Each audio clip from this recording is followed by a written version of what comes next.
Les amis, aujourd'hui j'ai choisi des threads d'horreur qui sont assez spéciaux puisque ce sont des threads d'horreur qui sont majoritairement reliés avec la forêt puisque nous sommes dans cet incroyable univers qui est la forêt de nuit.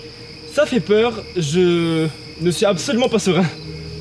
Nous allons commencer directement avec la première histoire qui est une histoire qui se passe aux États-Unis.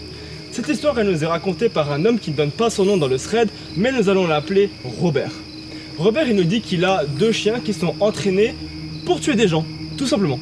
Ces chiens-là, ce sont des chiens qui ont grandi avec la fille de Robert et la femme de Robert et donc ils sont extrêmement habitués à protéger et ils sont en fait simplement des chiens d'attaque et de défense pour la famille. Faut savoir que ça se passe dans une région des États-Unis qui est vraiment, comment dire, c'est le Texas quoi. Là-bas tout le monde a une arme et un chien qui bute les autres.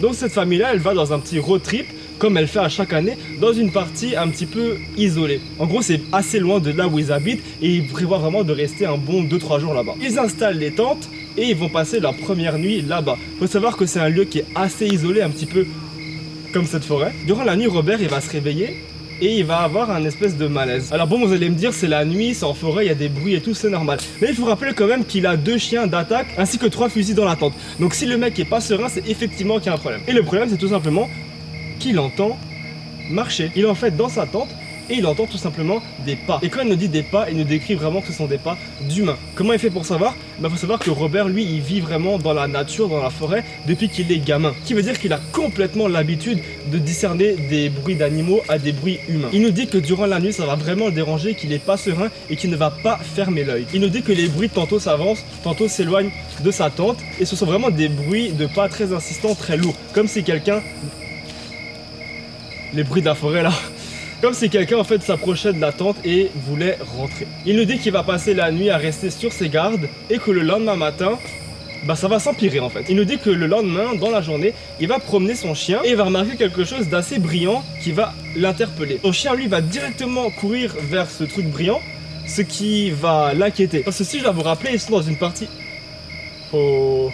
Pas serein là. Si je dois vous le rappeler, on est dans une partie des États-Unis où les armes sont vraiment autorisées, tout le monde en a une sur lui. Ce qui veut dire que si le chien d'attaque de Robert va sur la propriété de quelqu'un, il a légalement le droit de lui tirer dessus. Il va courir après son chien comme il n'a jamais couru parce qu'il veut pas que son chien se fasse buter tout simplement. Et il va tomber dans un lieu qui est assez étrange. En fait, le lieu est assez proche de là où il dort et il se rend compte que c'est en fait un ancien camping. Le truc a l'air complètement abandonné, c'est pourri et rouillé partout. Et il remarque une chose qui est assez étrange, c'est que dans ce camping, il y a des tentes, il y a des glacières et il y a un barbecue. Alors certes, c'est vraiment pas en bon état, la tente est déchiquetée, le barbecue est rouillé, mais ça a l'air d'être quelque chose qui est quand même assez frais. Et lui il se pose une question qui est assez intelligente, il se dit pourquoi est-ce que des gens viendraient dans un camping abandonné, y laisser des choses en bon état et partir un peu comme si c'était sur un coup de tête. Mais vous allez voir, tout prend son sens à la fin du thread. Il va alors faire le tour un petit peu et il va sentir qu'il y a quelque chose d'assez bizarre avec ce camp.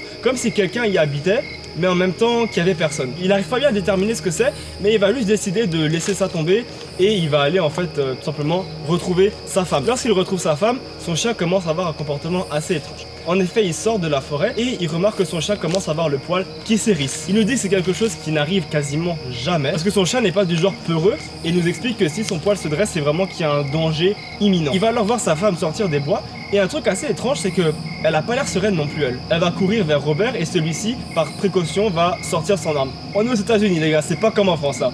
Il va donc sortir son arme, il va aller vers elle et elle va lui dire qu'elle était tranquillement en train de faire ses besoins dans la nature lorsque son poil s'est hérissé et qu'une sueur glaciale lui a coulé dans le dos. Elle a alors eu le sentiment hyper désagréable que quelqu'un était en train de la regarder. Au moment où elle allait se retourner pour voir les environs, elle a entendu le chien venir dans la forêt. Ce qui veut dire que le chien avait probablement senti la présence de quelqu'un et était en fait allé à la rescousse de sa maîtresse. Ça commence à vraiment sentir pas bon cette histoire et par précaution, lors de la 3e nuit, Robert il va faire un truc qui est... J'allais dire badass, mais en fait c'est juste complètement américain. Le mec va en fait tisser une espèce de barrière en fil tout autour de la tente en l'accrochant à des arbres et il va y placer des clochettes. On est dans un film d'action, est-ce que c'est bon pour vous? Et en fait il lui explique qu'il a fait ça parce qu'il savait qu'il y avait quelqu'un qui les regardait mais il n'arrivait pas à le prouver. Donc s'il y met des clochettes durant la nuit, si quelqu'un s'approche de leur tente, il va forcément déclencher les clochettes, ce qui va le réveiller. Histoire de mettre tout le monde d'accord avant d'aller dormir, il va tirer 3 coups de 47 mm, qui est probablement une arme, histoire de pouvoir dire à tout le monde aux alentours, à 3 km, qui sont armés, qu'il faut pas les faire chier. Durant la nuit, ils vont malheureusement entendre des bruits, il va sentir une présence et il va juste savoir qu'il y a quelque chose qui va pas. Il va alors décider durant la nuit de prendre ses enfants et de partir du camp. Un petit détail qui est assez flippant, c'est que lorsqu'il a mis ses clochettes autour de sa tente, il a remarqué quelque chose d'assez bizarre. Lorsqu'il était en train de poser les clochettes, il a remarqué qu'à ses pieds se posait la même chose que ce qu'il était en train de faire. Autrement dit, un piège avec des clochettes vieux de 10-15 ans. Il s'est alors demandé pourquoi est-ce que quelqu'un aurait fait la même chose que lui et comment est-ce qu'il serait arrivé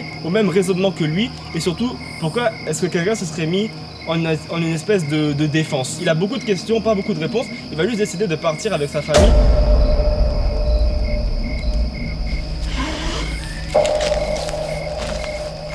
Les amis, l'ambiance est devenue bien plus flippante. Une de mes lampes vient de mourir et on va devoir finir le thread comme ça. Ce qui veut dire que je vois encore moins ce qu'il y a autour et c'est juste le truc le plus flippant. On entend des bruits en plus, ça c'est vraiment pas rassurant.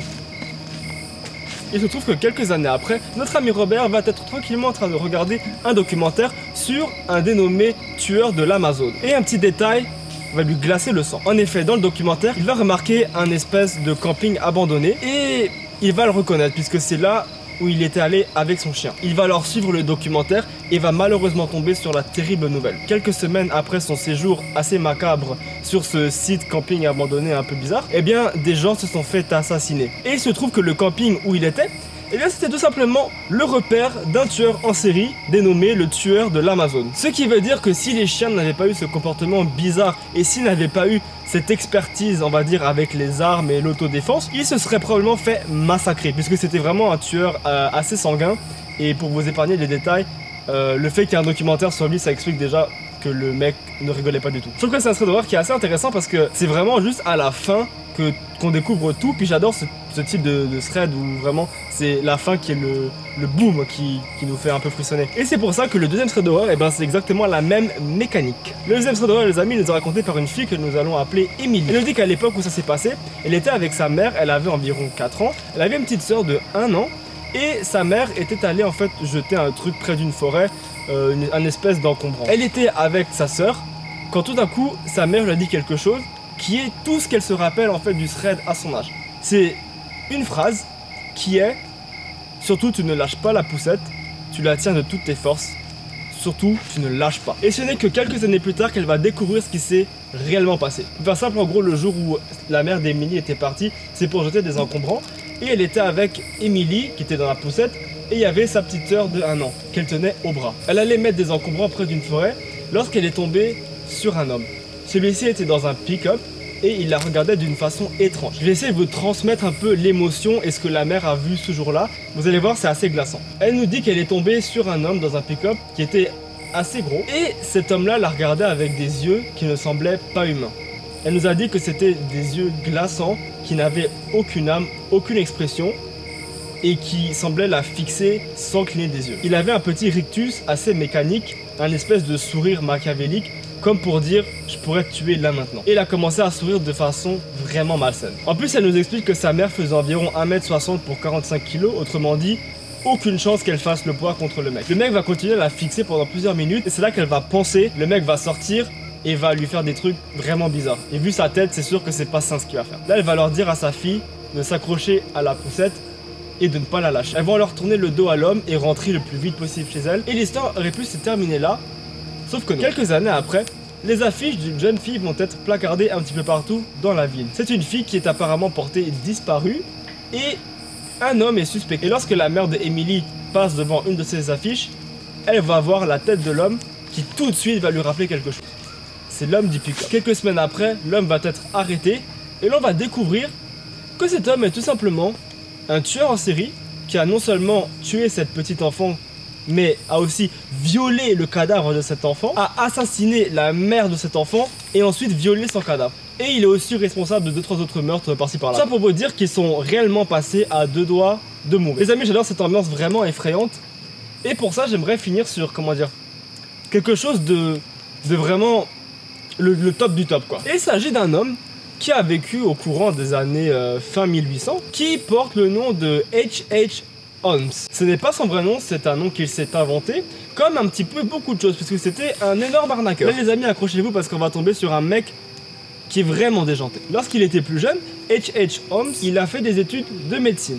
En fait, lui, il avait vraiment une passion qui était devenue un peu malsaine, qui était en fait de voler des cadavres à l'université et de faire des expériences bizarres sur eux. Lorsqu'il ne trouvait pas de cadavres, il tuait des animaux dans la forêt, comme nous sommes ici, et il faisait toutes sortes d'expériences assez malsaines. Le petit bonhomme a grandi et a obtenu son diplôme de médecin. Donc le mec est quand même pas con.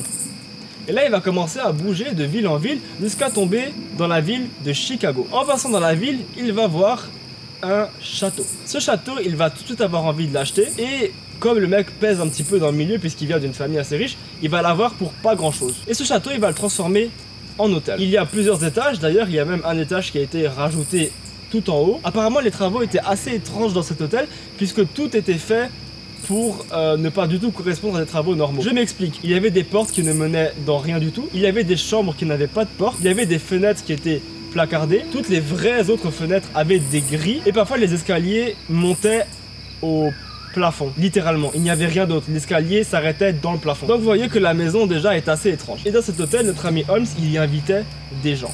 Et ces gens-là ne ressortaient jamais de cet hôtel, puisque cet hôtel est appelé le château de la mort. En fait, il invitait des gens à venir dans l'hôtel et durant la nuit, il provoquait des sons où il faisait certaines choses qui obligeaient les gens à sortir de leur chambre. À ce moment-là, il les accueillait avec un couteau ou alors il les assommait et il les amenait dans plusieurs chambres ou plusieurs parties du château. Chaque partie du château était minutieusement créée pour être une étape d'un processus horrible qui est tout simplement tuer les gens. Dans la première chambre, il y avait un stock d'humains vivants. Ils étaient battus, ils étaient torturés dans d'autres chambres, comme par exemple la magnifique chambre du pendu où ils s'amusaient à pendre des humains.